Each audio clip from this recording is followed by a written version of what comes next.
Have you had trauma in your life? And if so, have you developed some maybe unhealthy coping mechanisms? Me too. But the real thing I want to share with you, and I was so excited, is I learned a new technique to handle or look at or start to break away from these unhealthy coping mechanisms. And I had this major realization today, and I couldn't wait to make a video and share it with you. So first, let's go over the coping mechanisms. I have the feeling some, if not many, of these may sound familiar. So there's 9. First one, the apology reflex. Do you find yourself apologizing a lot, even when it's not your fault? Today I was at an office working with some people, and it was brought to my attention that there were ants in the kitchen, and I almost went to apologize. I didn't bring the ants in. I didn't leave food on the counter. I just felt responsible somehow. So, do you apologize too much? Do you have an apology reflex? The second one, avoidance of eye contact.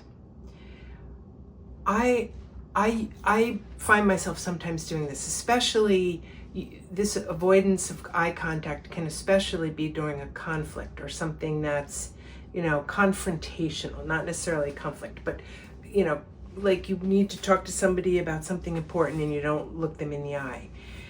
And I found myself doing this, and for the longest time, I used to blame myself because in another spiritual class that I took a number of years ago, they taught us that if you couldn't look people in the eye, you were out of integrity and you were a liar and you were bad and all these other things. And I kept thinking, I've done so much work to be really honest and integrous. And if I still sometimes avoid eye contact, what's wrong with me? Yet again, there's nothing wrong with you. It's a coping mechanism. So just know that. Okay. Number 3. Selective mutism in groups. So you're not mute, you have friends you talk to, whatever, but sometimes when you get in a group, it just feels too vulnerable or too scary, and suddenly you just clam up. And maybe you're a shy person to begin with, but this is something that you notice because maybe you do talk when you're with one, maybe you love to talk when you're with your friends, but when you get in a certain type of group, it becomes too much and you shut down. The next one, over explanation for decisions, especially simple decisions. Does this one relate? I can so relate to this one. Sometimes when in my last job, my boss would say, hey, did you do blah, blah? And instead of saying yes or no, or even something simple like, are you taking off tomorrow? I rarely take, with that job, I rarely took vacation days. I would end the year losing my vacation days because I didn't take them. But if they would ask, are you taking tomorrow off? Yeah, because I need to do this and this. And yeah, I'm taking the day off. No, I felt the need to explain it. So if this resonates, it could be another coping mechanism due to traumatic or narcissistic parents. I bet this one's going to relate, being the fixer. I just thought I was good at fixing things. And here, it really is another coping mechanism. Actually, this one I kind of knew. Always wanting to help somebody. I was always rescuing animals as a kid. I was always fixing things. I always wanted to fix, the relationships in my family. It doesn't work, but that's besides the point. I'm just trying to point out, I'm not going to get too much into each individual coping mechanism. I just kind of wanted to listen because they're helpful to know. And until recently, I never found a comprehensive list like this. It was really helpful to me. Okay, so the fixer. Next one. not setting boundaries in a timely way or at all. This one I could so relate to. I went through most of life feeling like, oh, boundaries, that's such bullshit. You don't need boundaries, like, whatever. Yeah, I said that because I didn't have any. I had no idea how to set them. And I also was afraid to, because then people won't like me if I tell them no, or if I, stick to something that is in a good interest of myself, whatever. So there's many videos on boundaries, and I'm probably going to do another video on boundaries, so we don't need to get too much into it. But by now, most people know what a boundary is. It's like setting limits on what is acceptable behavior to you. And if somebody crosses that boundary, then you have a choice. You have a conversation with them, or if they really crossed a boundary, you cut them, you don't talk to them anymore, or whatever the case may be. But anyway, so one of the coping mechanisms is either not setting a boundary at all, or not setting it in a timely way. In other words, they cross your boundary and, oh, I'll talk to them later about it. And you try to talk to them 2 weeks later and they don't even remember the incident. That's not setting a boundary. Okay.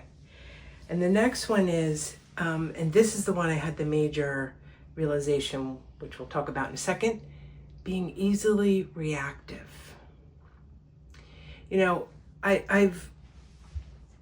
I've looked at this upwards, downwards, sidewards. I have a couple books from Thich Nhat Hanh about anger. I've done so much work on anger, and I am a heck of a lot better, and I'm a lot more patient. Again, I'm going to talk about the realization I had in a minute, but I felt like, and I even have a video on anger. But I felt like, well, first of all, anger can be caused, there's lots of reasons for anger. One, it can be what you were shown, and it certainly was in my childhood. My mother was constantly raging and hitting and doing all kinds of things. So it was a learned response for me. I was never shown a good way it was never modeled to how to handle, big emotions. So that's one thing. I also knew that it can be caused by head trauma, which I had when I was younger. 2 head traumas, actually. I fell down the stairs when I was a kid, and I also had a skiing accident, and I had a major concussion. So I thought maybe that's still causing some of my anger. Another thing is trauma. So being easily reactive. And it's a coping mechanism. It's just a coping mechanism because you have become so sensitive when you're, like this other person explained, when you're in a super chaotic, dangerous, angry environment, or narcissistic parents, whatever it is, and you have to be super sensitive and on your guard all the time, then that becomes a way of being. And you just are always on guard, and so you smaller things make you react. Okay, so we're going to come back to what I learned about that in a second. Feeling small, feeling unimportant or invisible. Definitely another one I can relate to. Can you relate to this one too?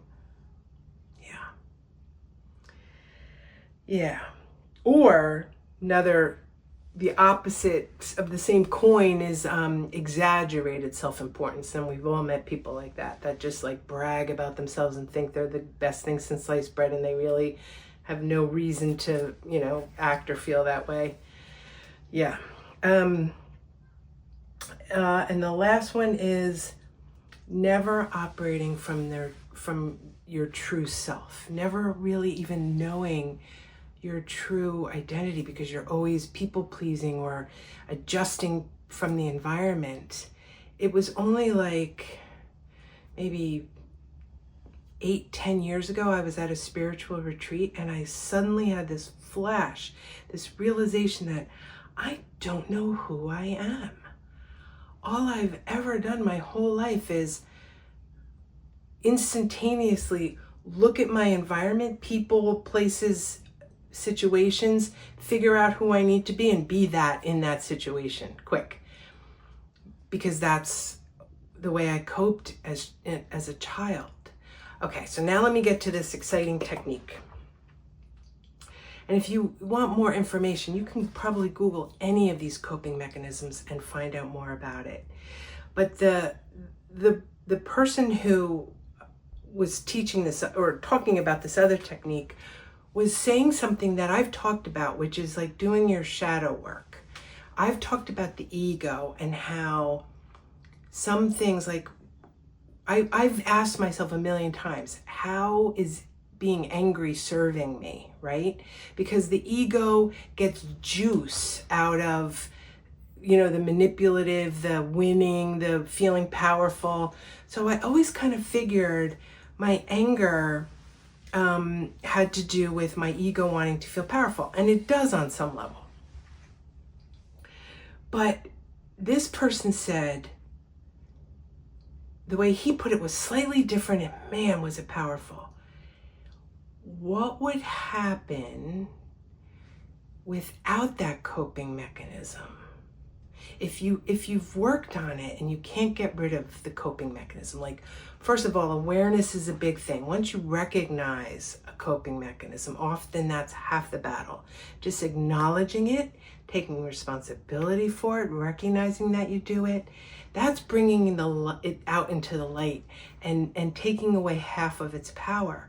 But if you've done work on it and it's still hanging around, ask yourself, not how is it serving me? Because I've asked that question about anger a million times. But what would happen if I didn't do that? Like, what would happen if I wasn't reactive? Okay, so for me, it's not so much you could call it reactive, but I get angry sometimes. And I started looking at the pattern of when I get angry. And I'm gonna cry, sorry. I realized it's when I'm not being listened to. Like especially when I was in a managerial position at work, and if I asked somebody to do something 3 or 4 times, and I would even explain, like, we really need to do it this way. Could you please do that? And like, at my last job, I was in a very powerful position where I was in charge of a lot of things all at once. I basically ran the whole place.